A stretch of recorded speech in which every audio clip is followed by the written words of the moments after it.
And who are they? Who are the apostles?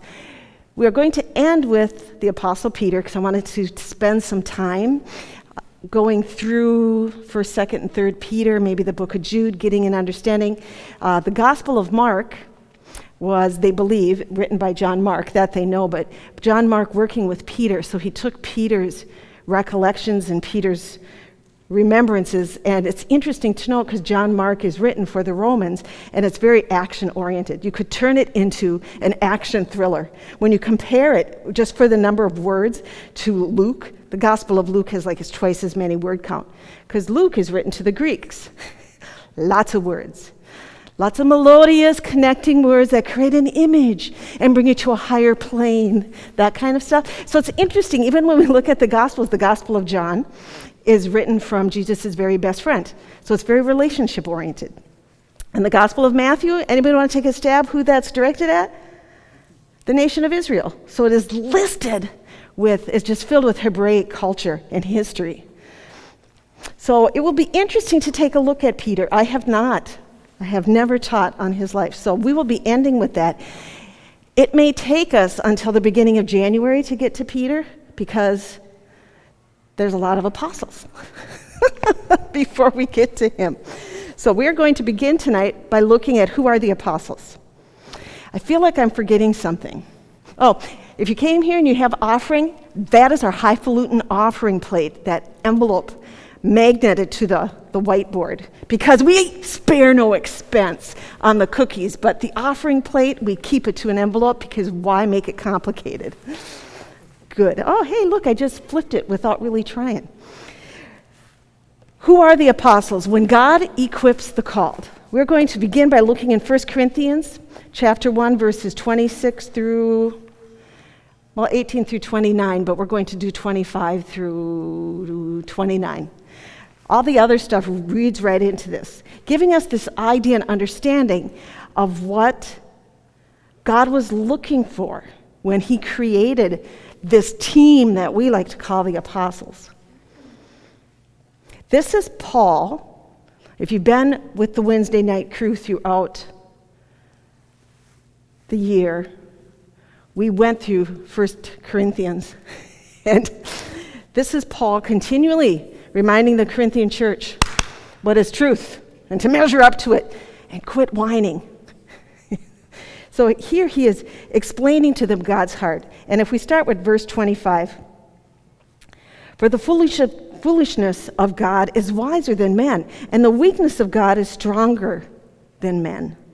For consider your calling, brothers. Not many of you were wise according to worldly standards. He's writing to the church there, Corinthians. Not many of you were wise. Think of the wise people that we have in our society today, someone that you would deem as wise. Anybody have a name or a person? Well, thank you. Cheyenne, you can have another cookie. Sorry, Samuel. People that you think are wise.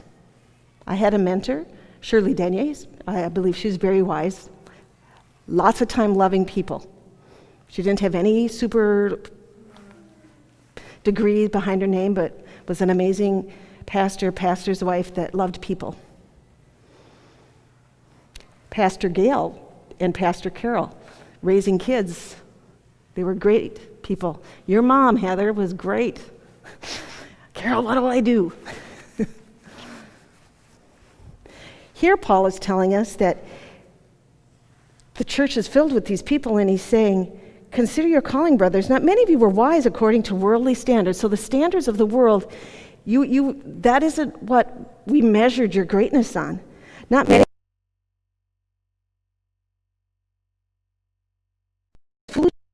Shame the wise. God chose what is weak in the world to shame the strong, and God chose what is low and despised in the world, even things that are not, to bring to nothing things that are, so that no human being might boast in the presence of God. So we get a glimpse of God's heart from Paul as he's encouraging the church of Corinth. You can just tuck that back in your head. So here, the term apostle.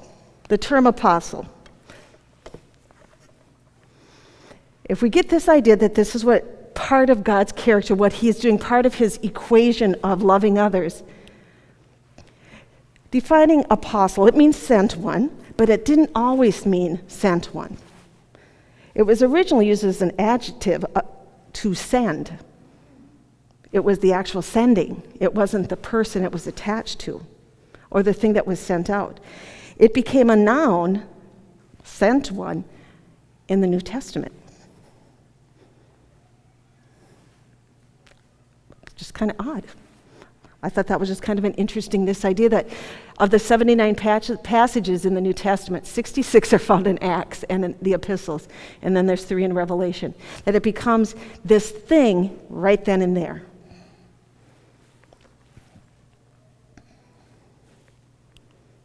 So let's take a look at some of the examples of the word apostle. So we know what we're talking about. Who are the apostles? Are there modern day apostles? What does it mean if you're a modern day apostle? Does it mean you get to boss people around, or people should give you money, or maybe a car? I don't know. What is it to be an apostle? There are 4 examples of the use in the New Testament. There are the 12. That's what we usually see, the 12 when we add Matthias to it after Judas was taken out of the equation. It is used to Paul. He's in there, of Jesus. And we use the word apostle a lot for missionaries because sent one, that would be an easy peasy blah, blah, blah answer, all right? So the terminology of the word apostle, how we use it today, basically goes to the word missionary. But it's interesting to see what it is used in the New Testament. It's actually used of Jesus and Moses in Hebrews 3, 1 through 6.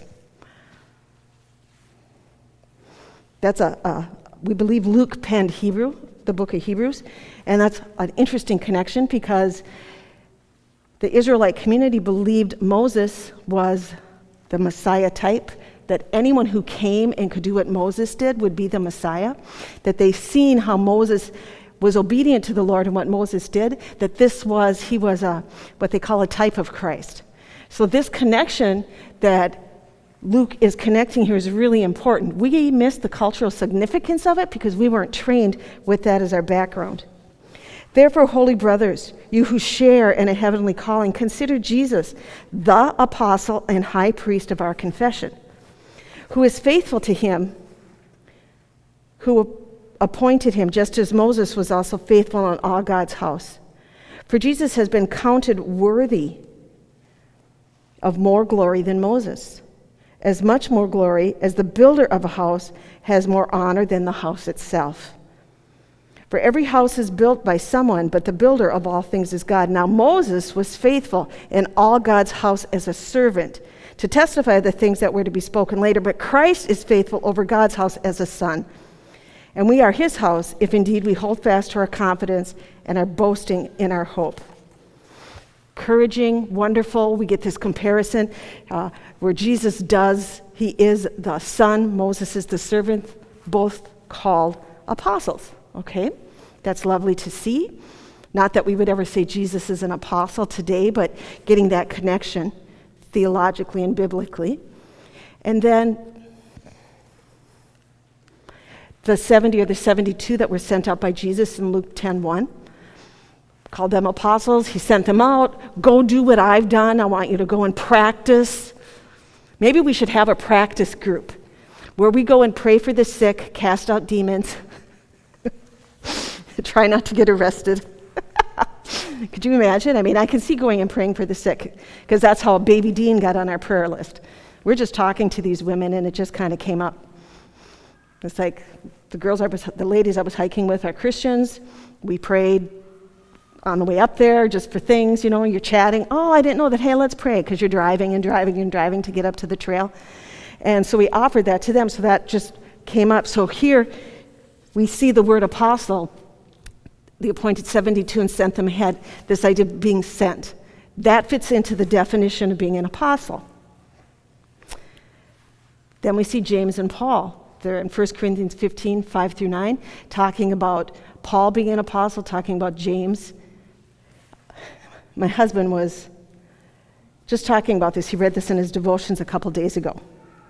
There is a sermon brewing at our house. All these notes, there's a pile on the table. You can tell no kids live in our house. right now. These things stay where we put them. There's this pile of paper just growing on the table. And this was one of the verses that he was sharing with me. And that he appeared to Cephas, which was Peter, then to the 12. Then he appeared to more than 500 brothers. This is right after Jesus was resurrected, but he hadn't ascended into heaven yet, most of whom are still alive, though some have fallen asleep. Then he appeared to James, that would be Jesus' brother James, then to all the apostles. Last of all, as to one untimely born, he appeared to me also.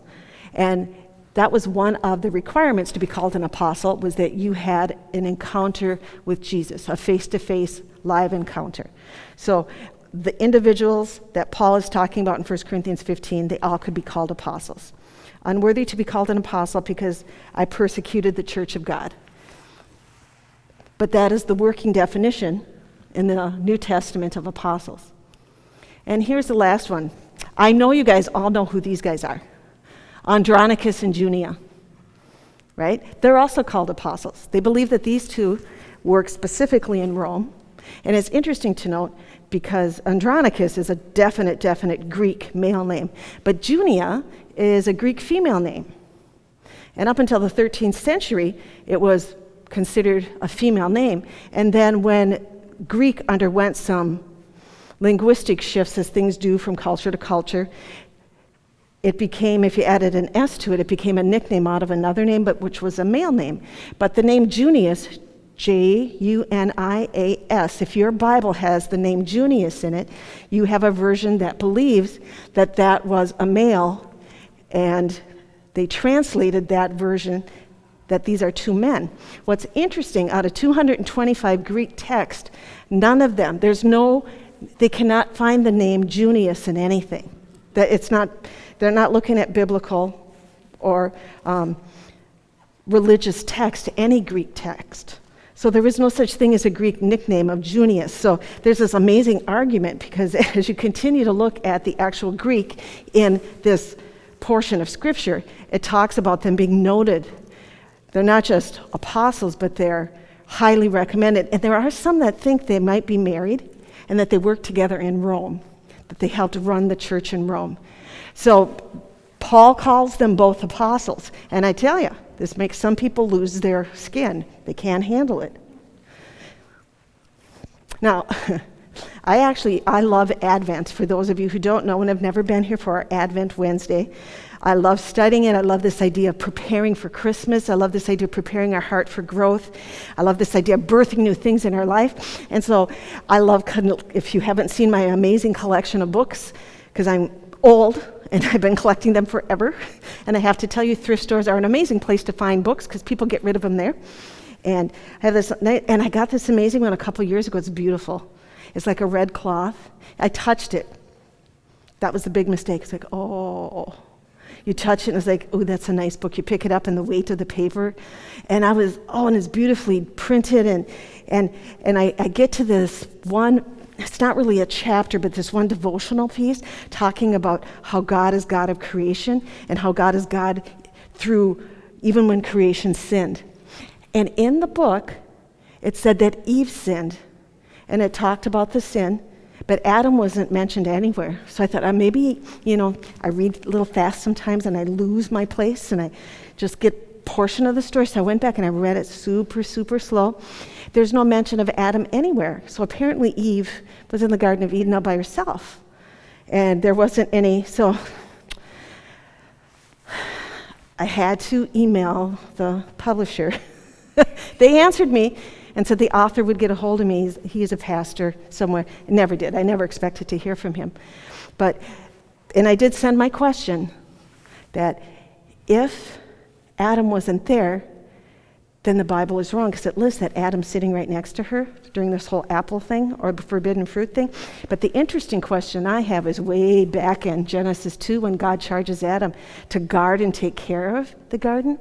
Part of the guarding of the garden is to hedge it with thorns so nothing gets in that isn't supposed to. How did Satan get in the garden in the first place if Adam was supposed to do that? Eve wasn't around for that conversation. She wasn't created yet. So this idea of being charged with caring for the Garden of Eden and and that's not my original idea. I learned that from studying and all of this. And so it's just a great question. I would love to have had the dialogue. So that person would be really upset right now if he was here and he's seen me telling you that about Junia. So just letting you know, this is an important small verse. And as a female, making sure that we share what is biblically accurate. If you don't like it, go study and try to prove it wrong. All right? If you totally disagree and think those are two male names, go and try. But you have to read all of the stuff. You can't just read the ones you like. We're not allowed to do that. So here, this idea of apostles, male and female.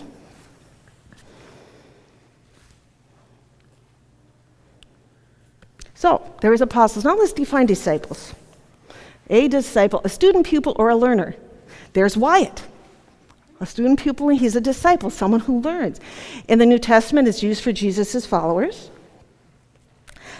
Interesting to note, did a disciple need to have a college degree? Did a disciple need to hold a prestigious job in the culture? Did a disciple have to be well-controlled emotionally? Otherwise, Peter wouldn't have made it because he's very impatient and do first, think later, right? So much like the child out there screaming. So this idea of ordinary people, a student, someone who's going to come and sit and learn, a student, a pupil. You don't have to take a test to get in there. You didn't even have to get your temperature checked back in the day. Although you probably would be really hot because, it was really warm out there. It's always very warm in there, in the desert. So they're just everyday people. They're not intellectually renowned people. They're not spiritually developed. Maybe only microscopically interested in spiritual things. Believe it or not, some of them were attracted to Jesus because he was charismatic and they liked his personality. And he seemed to be anti-establishment. And they wanted him to become king right then and there. Get rid of the Romans. There were two, specifically, John and Andrew. I believe it's John, and Andrew definitely was a zealot. So this idea, they're just, let's do this. One of them was a tax collector. So he was in the working echelon of the Roman culture and actually considered an enemy of the Jews. They didn't like him because the tax collectors always cheated. They would give Rome what Rome wanted, but then they'd add a little bit because they needed a paycheck. Sometimes they needed a really big paycheck. So the tax collector, Levi or Matthew, depending on what version you have, they considered them traitors to the Jewish nation. He was a disciple. Can you imagine how they got along? Alrighty. There's tradesmen and craftsmen. We're not always told what all of them did for work. A good portion of them were from Jesus' hometown area, Galilee, which we'll look a little bit at next week. An agricultural region, but really, really, really close to the Decapolis, this center of 10 bigger cities that created a super city. Luke 24, 25 through 27 tells us that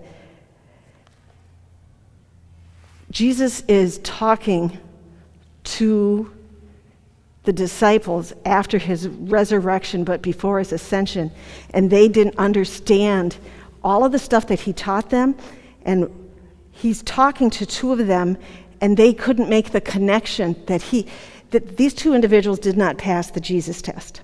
Jesus shows up and walks with them. They're leaving Jerusalem and walking to Emmaus. And they're talking about everything that had happened, the arrest, the trial, and the crucifixion. And probably the resurrection. Where'd the body go? So as they're telling Jesus this, they're never saying anything about him being the Messiah or that he told them these things. They don't mention him at all. And so he starts from Genesis, and he walks them through how he can be the Messiah. And then they invite him to dinner. He must have been an entertaining companion. They invite him to dinner, and when they're sitting down at dinner, he breaks the bread and prays. They give him the honor of being the father of the dinner. And they immediately know who he is because that's what he did before he did the miracle of feeding the 5,000. So they seen him do something that Jesus did, and immediately they knew who he was. He disappeared. They got up and they ran back to Jerusalem to tell everybody that they had seen Jesus in his resurrected state. But before they did that, he was telling them that foolish ones, slow of heart to believe, this idea, you're my disciples, but you're foolish and you're little dense. I spent 18 months, maybe 12 to 18 months, teaching you all these things, just me and you, and cramming it down your throat, trying to teach you what it's going to be like when I go through my death and the burial and the resurrection, and I'm going to leave you, and you didn't get it. You just flunked the test. That's what he was trying to tell them. And then 2 Corinthians 8:9, 3 times I pleaded with the Lord, this is Paul, about this, and that it should leave me, his weakness. And the Lord tells him, my grace is sufficient for you, for my power is made perfect in weakness. Now, the reason why I read those two and opened up with that verse, the verses from 1 Corinthians 1, is this understanding of what was God looking for in this group of individuals that we call the apostles. I mean, what was the prerequisite? It definitely wasn't a degree of learning ability. It wasn't a successful job. It wasn't that they were married or had kids, nothing like that. So this is what he selects individuals according to what he was looking for. And we don't have a list of what that was. The very first thing Jesus does is he calls them to follow him. He calls them to follow him. Matthew 4:18-20. He calls the first disciples. Walking by the Sea of Galilee, he sees Simon, who's called Peter, and Andrew, his brother, and he tells them I will make you fishers of men, come and follow me, and immediately they laid down their nets and they followed him. Were they apostles then? Mark 2:14, also in Matthew 9:9, he saw Levi, the tax collector, and he said, follow me. And he rose and he followed him. Hey, Pastor Robin, did they enjoy their lasagna? Okay. I hope they gave you a big tip. Jesus calls others to follow him. He calls the first disciples. The next day again, John was standing with two, this is John the Baptist, and he looked out at Jesus come walking by, and he said, behold the Lamb of God. And 2 disciples heard him say that, and they followed Jesus. It was probably Andrew and John, the writer of that gospel. John 1:43 and 45. This is interesting. He found Philip and said to him, follow me. And now Philip was from Bethsaida, the city of Andrew and Peter. And then Philip found Nathanael and told Nathanael, I think we met the Messiah. And when he brought Nathanael to meet Jesus, Jesus said, I seen you over here doing this. You are a man with no guile. He didn't say that about any of the other apostles, just this Nathanael guy. And Nathanael says, truly, you must be the Messiah if you've seen me standing over by a tree and you were never near me. And so Jesus tells Nathanael, wait. You thought that was cool. Wait until you see angels descending from heaven and all of these. So he prophesies for Nathanael. So that's a different type of calling. None of the other apostles got that. So he's calling these individuals as individuals to follow him. And then Jesus calls out the 12 disciples. He specifically picks the 12, and he gave them authority over unclean spirits to cast them out and to heal every disease and every affliction. And the name of the 12 are listed there. He also noticed it says, and Judas Iscariot, who betrayed him. He knew that. He knew that was going to happen.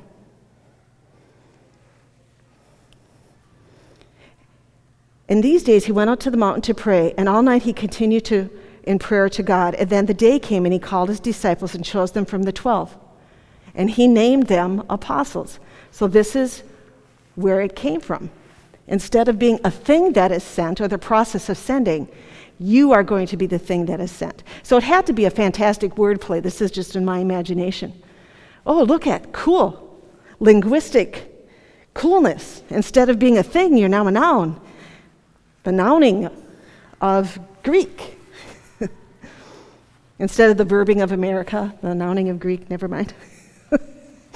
You had to have read the Pioneer Press back in the day before people had this. So Jesus calls out the 12 disciples. He came up to the mountain and called to him those who desired, and they came to him. And he appointed the 12, so that they might be with him. He might send them out to preach and have authority to cast out demons. He specifically had people following him. He had followers, and then he called out the disciples from that group of followers. Now, Jesus does something really crazy. Those of you who were here during the miracle, when we were talking about the miracles, he specifically in John 6 does this thing. He sifts out the followers. He sifts out the disciples. He wants a specific group. He is targeting, it's towards the end of his physical time here on this planet, and he's looking for a specific group that he's going to pour the last year of his life into. Okay? Now, it's interesting to note, they were his followers for almost a year of the time he was on this planet, they figured. The first 12 months of public ministry, he had followers. He didn't call the disciples right away. It wasn't like, oh, here, I'm going to the city and I'm going to call my disciples. I'm going down by the ocean and call myself some disciples. No, he had followers that followed him, and it showed up at the tabernacle and showed up at the synagogue, and then they heard him speaking. After they had spent some time together, he called the disciples to him. Then he had a bunch of disciples, a bunch of them. And so he wants specifically to focus on a specific group of them. And this is what he decides to do to make that happen. In John 6, we have Jesus feeding the 5,000 happens before all of this. So there's a lot of people there. When we were recording the podcast from that miracle, we were getting up to 50,000. We were getting up to a big group of people, but we know there had to be about 30,000 or more. If there's 5,000 men that were counted, and then they had kids and families, and people were out there having this amazing experience listening to Jesus. And he fed them all bread. They left plumb full. Well, in our world, I know there's hunger in our world, but not like in this world where there's no such thing as being plumb full unless you have a wealthy relative. So this idea, boy, I like this guy because he can fill my stomach. They liked him so well they wanted to make him king right then and there because he can do the miraculous. He can certainly get rid of these Romans. And they wanted him to do that so he could take care of them. He can feed us and he can protect us. Easy peasy, lemon squeezy, life will be great. He can be king. He'll take care of the things that bother us. So now Jesus, knowing this isn't what he was sent here for, he goes through this whole conversation with them about, the only reason you're following me is because I fed you. It's because I fed you. And so they go through this long discourse here in John chapter 6. By the time you get to verse 60, people are really freaking out because right before this, Jesus is talking about what we would say is communion. He tells this group that keeps saying, feed us, do miracles for us. And they're having this conversation, and he says this really, really, really, really gross thing. Whoever feeds on my flesh and drinks my blood has eternal life, and I will raise him up on the last day. No, we came here because you have really good bread. And now you're telling us that we have to eat your flesh and drink your blood. Wait a minute, we're not understanding what you're saying. And so this argument breaks out.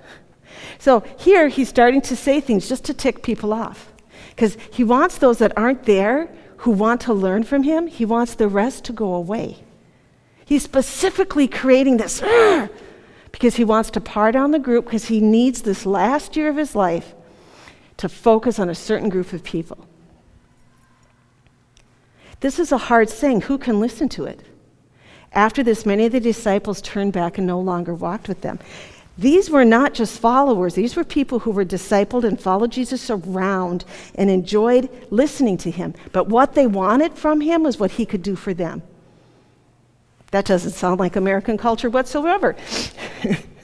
They wanted what he could do for them. They didn't want to worship him as Messiah, as Christ. So he was trying to differentiate and have the others go away. And that's what this chapter accomplished. That's what the aftermath of feeding of the 5,000 and walking on the water, because they didn't realize he was where he was. They were expecting him to be in a different place, and they were shocked when they found him on the other side of the lake, because they were waiting for him on the other side, never seen him, and there wasn't a boat. There was no way for him to get across.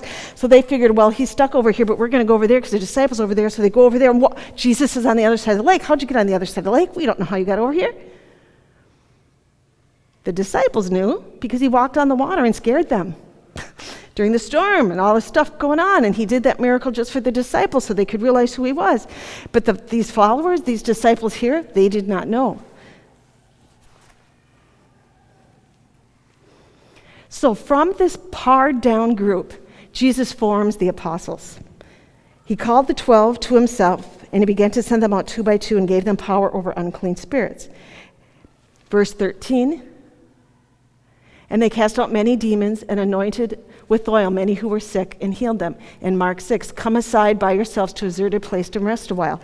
After Jesus sent them out, they were so tired they were going to go, and he was going to teach them and spend time alone with them. But then he ended up dealing with the feeding of the 5,000, walking on the water, doing the sifting out of the followers. And so this is where he wanted to go with them, here in Mark 6:30. This is where I want to get you, because I need you to become my apostles. It's interesting to note that being Jesus' apostle wasn't this cheery, fun, woo! Jesus will explain it. He loves us experience. It tells us that those who followed him were afraid. And this was right before the Passover. This was right before the end results of his ministry time here on earth. They were amazed at the things he did, but they were afraid. This is after the cursing of the fig tree, I believe. I love that. These are his apostles, and they were scared of him. They didn't understand everything. He's freaky. The things he asked us to do. So these are apostles having these thoughts and feelings. And Matthew 26:56 is just a very condemning, hard thing to read. During his crucifixion, all the disciples left and fled. Peter may have denied him 3 times, but every single one of them left him at that time. These are the apostles. Jesus forms the apostles. Now, he appears to Mary Magdalene after his resurrection. He appears to the 2 disciples on the road to Emmaus after his resurrection. And he appears to 11 while they were reclining at a table, rebuking them because they didn't believe Mary and they didn't believe the 2 disciples that were on the road to Emmaus. Mary sees him, comes back, they don't believe, they go run and see at the tomb, he's not there. The 2 disciples going home from Jerusalem to Emmaus see him, they run back to Jerusalem, they didn't believe them. So he shows up and says, hey guys, remember when I told you this? Remember when I told you this? I mean, honestly, I understand. This would be hard to believe. But these are his apostles who lived with him for over a year. So they were operating with the name before they were able to actually engage in their role as apostles. That really didn't happen until Acts chapter 2, when they were filled with the Holy Spirit.